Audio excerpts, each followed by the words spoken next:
क्यों? बिस्मिल्लाहिर्रहमानिर्रहीम। Supreme court में आज फैज़ाबाद धरना केस की समाअत थी और ये वो केस है जिसमें कि नज़र षानी दरख्वास्तें जो हैं, जितने भी फ़रीक थे जिन्होंने इस फ़ैसले पर आज से चंद साल कबल जो है वो एतराज़ किया था और नज़र षानी की दरख्वास्त की थी, उन तमाम फ़रीक़ैन ने नज़र षानी की दरख्वास्तें वापस ले लीं। यानी वो कहते हैं कि जी आपका फ़ैसला ठीक था, जस्टिस काज़ी फ़ाइज़ ईसा का फ़ैसला ठीक था, हमें इस पर कोई एतराज़ नहीं है, हम अपनी नज़र षानी दरख्वास्त वापस लेते हैं। ये एक ऐसी डेवलपमेंट थी जिसके बाद ये कहा जा रहा था कि जी अब ये केस चलेगा नहीं, लेकिन इसके बावजूद आज इसकी एक डे लॉन्ग, कहा जाए कि इसकी एक डे लॉन्ग समाअत हुई है, एक लंबी चौड़ी समाअत थी। और ये समाअत क्यों हुई, इस दौरान क्या हुआ, इसका अहवाल जानेंगे अदील सरफराज से। अदील, जब वो सब कुछ ये कहा जा रहा है कि जी हम नज़र षानी करवाना ही नहीं चाहते तो केस को ख़त्म करें, फिर इतनी लंबी चौड़ी कार्रवाई क्यों हुई? सर बेसिकली आपको भी मालूम है ये केस जो है जस्टिस काज़ी फ़ाइज़ ईसा के भी बड़े करीब रहा है, दिल के बहुत करीब रहा है। इसी एक केस को जवाज़ बनाकर उस वक्त की इस्टेब्लिशमेंट ने उनके ख़िलाफ़ एक रेफरेंस फ़ाइल किया था।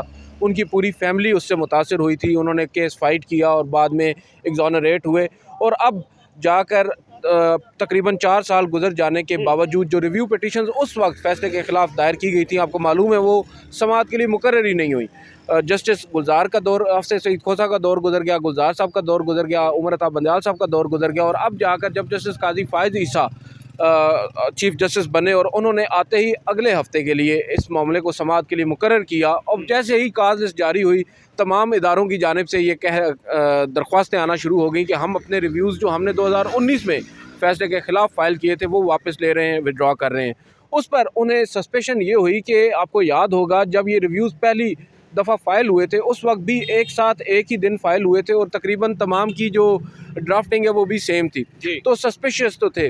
और चीफ़ जस्टिस का ये सवाल है, चीफ़ जस्टिस कह रहे हैं ठीक है आप कह रहे हैं रिव्यू वापस लेना है, आपका हक़ है, आप वापस लें, कम से कम हमें ये तो बताएं कि आपने रिव्यू फ़ाइल किया क्यों था। अगर कोई गलती थी तो हमारे फ़ैसले से अगर वो गलती हो गई हमसे तो हमें बता दें, हम उसकी निशानदेही हमें कर दें। अगर गलती नहीं हुई फिर आपने रिव्यू क्यों फ़ाइल किया और अब आप वापस क्यों ले रहे हैं? पहले आप ये बताएं कि विड्रॉ क्यों किया गया था, क्या किसी के कहने पर किया गया था? बेसिक कंटेंशन यही है। उनको एक शुबा है उनके अपने माइंड में और टू सम एक्सटेंट हम भी उस बात से इत्तफाक ही करते हैं कि ऑब्वियसली कहीं से गो अहेड आता है तभी इतने अहम नौयत के केसेस में रिव्यूज़ भी फ़ाइल हो जाते हैं। परसेप्शन भी यही है। अब जाकर चीफ जस्टिस ऑफ पाकिस्तान ने गुज़िश्ता समाअत पर जब तमाम फ़रीक़ैन ने ये कहा तो उन्हें कहा कि आपके पास एक और मौका है, सोच लें। और दूसरा ये कि कोई और फ़रीक, मुतासरा फ़रीक ये समझता है कि वो रिकॉर्ड पर कुछ लाना चाहता है, वो भी ले आए, क्योंकि अफसार आलम उस रोज़ भी कमरा अदालत में मौजूद थे और उन्होंने उस समाअत से 2 रोज़ कबल मतीउल्लाह जान और अब्दुल कयूम सिद्दीकी को यूट्यूब चैनल्स पर इंटरव्यू में कुछ इंकशाफात किए और ये कहा कि अगर मुझे बुलाती कोर्ट तो मैं बताता कि क्या कुछ हुआ था।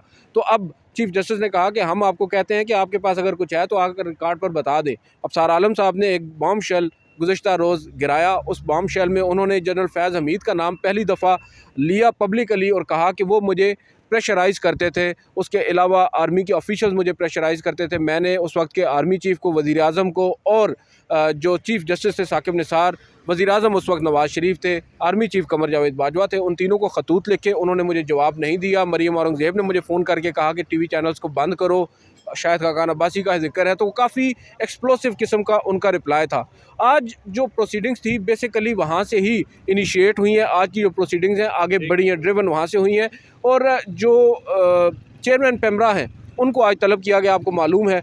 और बड़े एक सीनियर ब्यूरोक्रेट हैं सलीम बेग साहब, हुई है उनकी काफ़ी ज़्यादा खिंचाई तो नहीं, बहुत कुछ हो गया।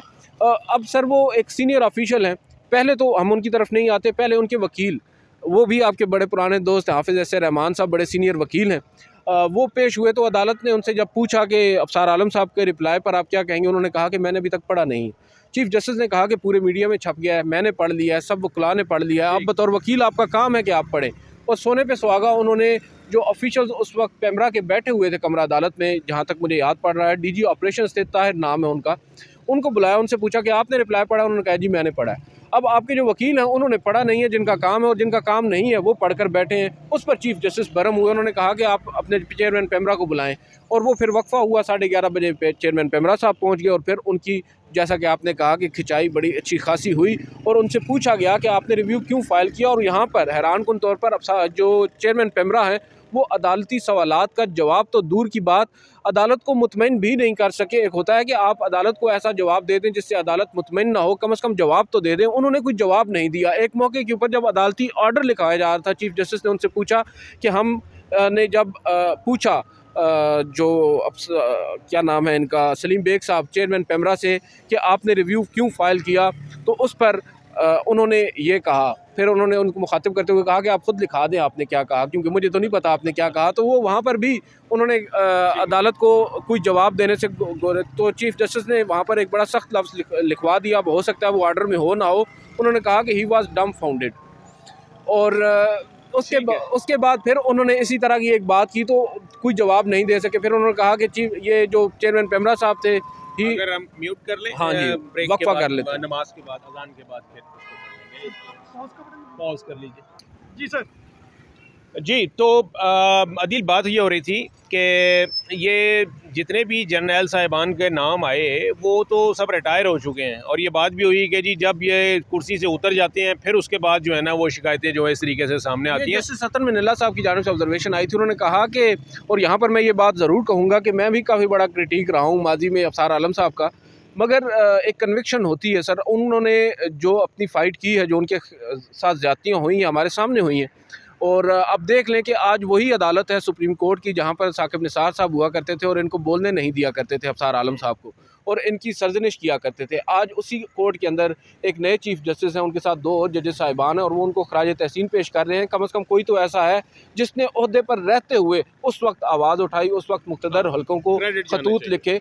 और यहाँ पर ये होता है, उन्होंने जो आप बात कर रहे हैं, अतर मिनल्ला साहब ने कही कि मसला ये है कि जब लोग ओहदे के ऊपर रह चुके होते हैं, रिटायर हो चुके होते हैं, रिटायरमेंट के बाद फिर उनको याद आता है कि हम पर प्रेशर था। जब ओहदे पर होते हैं तब वो बात नहीं करते। तो इस वजह से ये बात जो है बड़ी इंपॉर्टेंट है। और अब जो मैं अगर कंक्लूड करूँ, क्योंकि काफ़ी सर तवील समाअत थी, कंक्लूजन ये है कि हुकूमत की जानिब से एक फैक्ट फाइंडिंग कमेटी बनाई गई थी इसी फैसले की रोशनी में, और उस कमेटी को आज मुस्तरद किया है अदालत ने। उन्होंने कहा है कि काफ़ी ओपन एंडेड किस्म के TORs हैं, इस तरह लग रहा है कि आप किसी को एग्जोनरेट करना चाह रहे हैं, किसी को छुड़ाना चाह रहे हैं, तो ये तो नहीं होगा। उस पर अटॉर्नी जनरल ने आज खुद ये कहा कि मैं हुकूमत को ये उनसे मशवरा भी करूँगा, और उन्हें ये आप कह सकते हैं मशवरा दूंगा भी कि वो एक इंक्वायरी कमीशन जो है वो बनाएं, जो इंक्वायरीज़ एक्ट है उसके तहत। और ऑब्वियसली वो इंक्वायरी कमीशन फिर ज़्यादा बाइख्तियार होगा, और उसके TORs को भी ज़्यादा से मॉडिफाई किया जाएगा। और उसके अलावा शेख रशीद साहब आज भी पेश नहीं हुए। उनके जो AOR हैं, उन्होंने अमानुल्लाह कनरानी, जो उनके पहले वकील थे, जो अब वज़ीर बन चुके हैं, उनकी हिदायत पर केस वापस लेने की दरख्वास्त दायर की। तो चीफ जस्टिस ने कहा कि आपके वकील अमानुल्लाह कनरानी नहीं, शेख रशीद हैं, उनसे पूछें, उनसे रब्ता करें। अतर मिनल्ला ने कहा कि उनका तो चिल्ला भी ख़त्म हो गया, वो तो आजकल मीडिया पर आकर बात भी कर रहे हैं। तो उसके अलावा अब उनको नोटिस कर दिया है, उनसे कहा है कि आइंदा समात पर अगर वो आकर परस्यू करना चाहते हैं ठीक, अदरवाइज़ हम इसको नॉन प्रोसिक्यूशन की बेस पर खारिज कर देंगे। और दीगर तमाम ही तकरीबन फ्रीकैन के जो रिव्यूज़ हैं उनको अदालत ने डिसमिस कर दिया। इलेक्शन कमीशन की जो रिपोर्ट थी उसको भी मुस्तरद किया है, जो उन्होंने TLP की रजिस्ट्रेशन से मुतल्लिक की थी, TLP को क्लीन चिट दी थी, उसको उन्होंने मुस्तरद किया, और उनको 1 माह का वक्त दिया है कि 1 माह के बाद इलेक्शन कमीशन भी एक नई रिपोर्ट जमा करवाए। तो अब 15 नवंबर तक समाअत मुलतवी हुई है। ऐन मुमकिन है उस वक्त तक कोई नया इंक्वायरी कमीशन हुकूमत तश्कील दे दे। ठीक, बिल्कुल जी।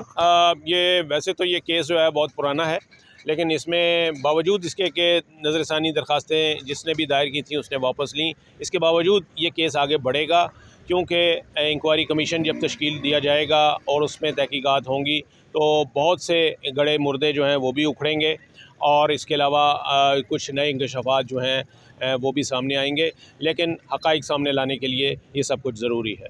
Thank you.